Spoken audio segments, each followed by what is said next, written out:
Hello and welcome to this video about budgeting. Now, this is one of the things that we need to go through as first-time buyers. Is we need to make sure that the property that we're going to be buying is affordable. So here we have our budget planner. Now, I'm just going to make it a little bit bigger and show you how it all works. So put your names in here, John and Jane, first time buyer, they're our example couple. And then we are looking at your take home pay. So this is what you have net going into your bank account on a month by month basis. And then what we will do is include any other bits and pieces. There's a bit of family income, child benefit in here, and a little second job that this client has.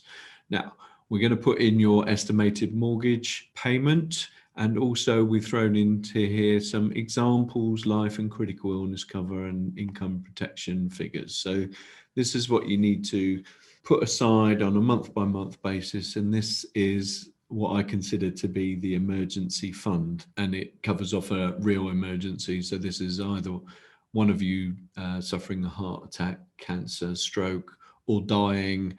It just means that you get to keep the property. Then we go on down here. We've got the normal things that you're going to be paying: council tax, water rates, gas and electric, telephone, TV rental. We can put in your mobile phone numbers here. A lot of people have mobile phone bills, so surprising how much they cost these days for the latest mobile phone. Then we've got food. Well, you couple with children, probably it's nearer 450, maybe even a little bit more. But, as you can see, as you type these things in, it adds up the figures. If you're a member of Denplan or something like that, well, then we include that. If you've got any car loans or HP, or if you've got a previous relationship and you're paying maintenance, you can put that in there. But this one is also a free field. So if you've got something that's not covered off by one of the other items on the list, you can change that in there. So let's go Peloton. That's the big thing at the moment. Peloton subscription, right? If you want to just show what's going on there, right? And we can say that, right, it's a joint one and it's 35 quid. Okay, so what we can see is it's adding up the bits and pieces. So you've got car loans, HPs and credit cards. If you've got a credit card and you're paying £400 a month towards your credit card, you can put that in there as well. Then we have things like petrol, transport, and the running costs for the car, and add up all the road tax, car insurance, RAC membership, multiply it by, add it all up, divide by 12 and put in the monthly figure in there. Then we have children. This client has children, for example, so they have to pay, because they're working full time, for a childminder. So the childminder costs will go in there.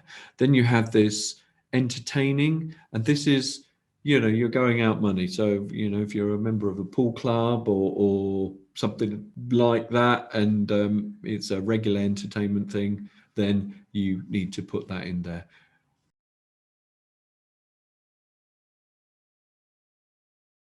The next thing in the middle here, we've got your holidays. Now, most people, I think, like to go on holiday. So why not build it into your expenditure? So let's imagine your holiday is £2,400 a year.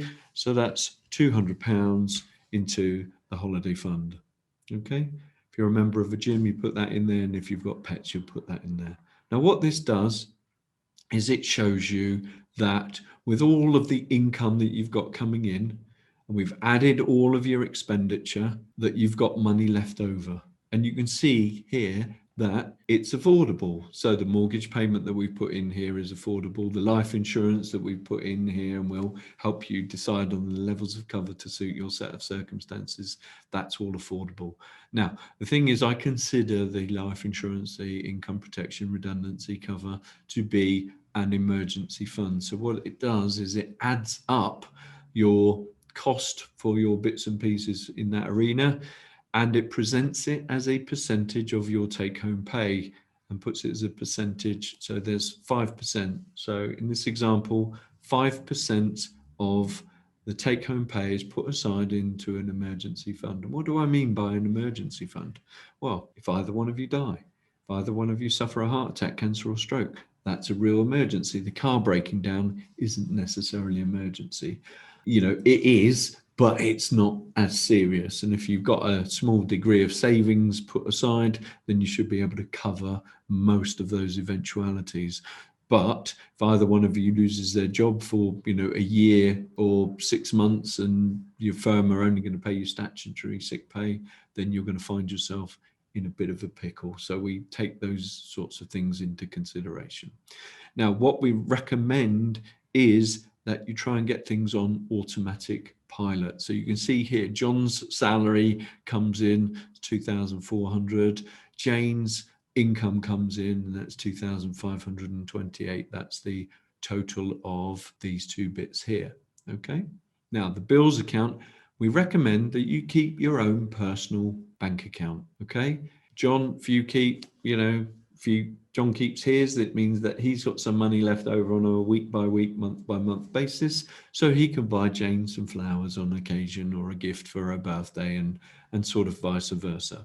Now, the money in your current account is also covering off your food, your petrol, okay, your entertaining, because these things aren't set amounts. They're not going to be the same every single month. So that's paid for from your sort of current accounts. And then what we recommend is you set up a joint bills account, and you pay a standing order equivalent to your share of the bills into the bills account on the first day of the month, if you're paid on the last working day of the month. And then all of your bills then are technically paid in one go. Now, the fact is that you're paying, in this example, £1,377 as standing order. So it's calculated what all of the bills come to. If we go back in here, the yellows in here are all the bills, and these are discretionary ones. The greys are the discretionaries, okay?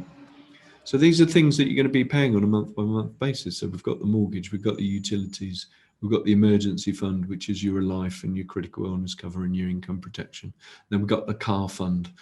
Okay, so you can pay the RAC membership, etc. This is quite important, holiday fund. So we recommend you set up another little savings account, put it in, save as a standing order from your bills account into the holiday fund. So when you're ready to buy your holiday, you've saved £2,400 towards your holiday, or whatever figure it is that it costs you to do. So what we find is that if you plan first and live off what's left, it's much easier rather than sort of living and then trying to plan with what's left. There doesn't tend to be a great deal left over. The loans, HP, credit cards are all in here. Miscellaneous, there's odds and ends that aren't allocated anywhere. And savings and pensions, if you've got a personal pension or if you've got a regular savings plan, they will go in here. Now, these are things that you do. And then once the money goes from your current account into your bills account, it doesn't belong to you anymore, okay? It belongs to the mortgage people. It belongs to the gas and the electric. It belongs to the life insurance company. It goes to the car fund. It goes to the holiday fund. You could set up another little account and call it a Christmas fund, because Christmas has been around for over 2,000 years. It happens on the 25th of December every single year, but everybody seems to be caught out by it. So, you know, just imagine if you put £50 a month away into a Christmas fund, that gives you £600 come Christmas, or you could do 75, that gives you £900, and that's all your alcohol sorted if you happen to drink. It's you know, the turkey, and it's a big contribution to presents and all that sort of stuff. Or you might, if you haven't got kids, you might just decide that you want to go away at Christmas, and then you've got a contribution towards that. So that's another thing that you could do, set up a little account for Christmas. Don't get caught out by it. Okay. Now, if we look down here, you can see it's all affordable, right? It's all affordable. Now, some people say to me, well, Doug, I'll take my chances. You know, I'll be okay if, you know, if I'm off sick for a long time. Well, if you're off sick, let's say either one of you on here is off sick and you are able to claim, You can fill out the 50-page form to claim sickness benefit after your employers pay your sick pay. We're going to be changing that to £400 a month. That's roughly what you'll be getting from the state if you're off long-term sick and your employer stop paying you. Now, what happens when we change your income? None of these other things stop. You've still got the mortgage to pay. You've still got the gas, the council tax, the water rates. You've still got food to pay, okay? But all of a sudden, what's happened is you haven't got enough money to cover all of the bills because that income has stopped. So now we have problems, whereas before it was affordable, we've now got problems. So what we do is, to keep that £2,400, we just add in here a little income protection policy, and we'll get you some figures about that. But let's say, for example, it was £50, okay, each. So John bought an income protection policy. Now that means that his take-home pay, if he's claiming, might drop to 2,000 because you can't claim all of the money, all right, if he's off sick. So that changes his income down, but you can see, whilst things are a little bit tighter, it's still affordable. So we haven't got a situation that if you're off long-term sick, that you can't pay the mortgage. And the other thing to consider is, if John had died, all right, we've got to make sure that the mortgage is paid off. Because if John dies, Jane's left there in the house on her own, okay, just with her income. She's got children, it's even trickier, okay? Again, we've got problems here. So what we have as a situation is, if John dies, we want to make sure that there's no mortgage payable either, okay? And that's what these life and critical illness cover does. And that basically still problems, okay? But it's not as bad. And we can, depending on your set of circumstances, we can create a plan and put together the premiums. Now, it does mean that you're spending a bit of money more than you thought that you might be spending on life and critical illness cover, but it means that you're in your dream property and you get to keep your dream property whatever happens. If one of you's off sick, if one of you dies, if one of you suffers a critical illness. Now, we will put a plan together for you dependent upon your own set of circumstances, to match your set of circumstances, to match your levels of income, your levels of expenditure, okay? And so it will be a plan designed for you to make sure when you move into the house, you get to keep the house. If you've got children, they still get to go to school, they still get to go to university, and all the other bits and pieces if one of the breadwinners loses their ability to earn or loses their life. Okay, so we have the bills account. Okay, so let's go back in here. We'll give John his income back. We always kill our clients off last week because we don't like to tempt fate. So his income's back in there. Everything's all okay. All right, it's back to affordable. There's money left over on a month-by-month basis. The mortgage, put that back in there as well. Okay, but we make sure that it is still affordable. And we've covered everything off. You know, we've got car loans paid for, £400 there for credit cards to clear a credit card debt. The idea is that we try and help you get to living within your means. That's got to be part and parcel of the situation. So we go back to here. We've got the bills account. You keep your own personal bank accounts.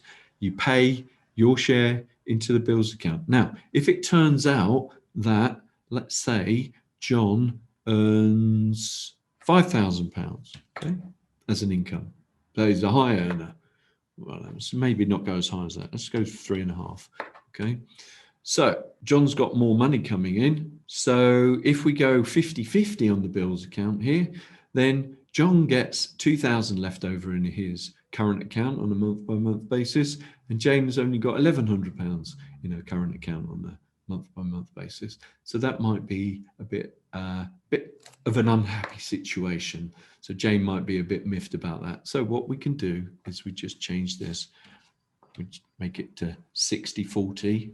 Okay, so if we type 60 in there, it changes the 40 over here. So now John is paying a 60% standing order of the bills. Jane is paying a 40% standing order. Now that's not that close. So we could go 65, and there we go. We're a little bit closer. So maybe John pays 65%. So his standing order is 1,853 and Jane's is not £1,000. So we can adjust the standing order, and it does the calculation, takes all the bills into consideration, and that's what we do. So you will get a free copy of an up-to-date version of this budget planner as part of the service that we put together for you. We will review it. Obviously, you know, if you're in rented, you'll have a good idea of what the monthly payments are that you're paying at the moment. You'll have your rental monthly payment, but you'll be paying your gas, electric, phone, broadbands, all of those sorts of things. You know what your food is. So we'll be substituting the rent for the mortgage instead. And then we are likely to be adding the life and the critical illness cover in there. But as I say, we will make a bespoke plan for you. So this is generic advice that I'm giving you here, generic information about what you should be considering. Our regulatory arm will provide you with personalized advice when we get this going for you. Okay, so there's no personal advice given in here, it's just guidance. So I'm just going to stop the share there. Now, hopefully that makes a little bit of sense. Obviously, you can go back through the video if it doesn't and, you know, have a look more closely. But there we have it, expenditure questionnaire, budget planner, just to make sure that on a month-by-month basis, the mortgage that you're going to be taking on is affordable to you. Don't forget, we love first-time buyers. So if you've got any questions, just get in touch. Thank you. We'll catch up soon.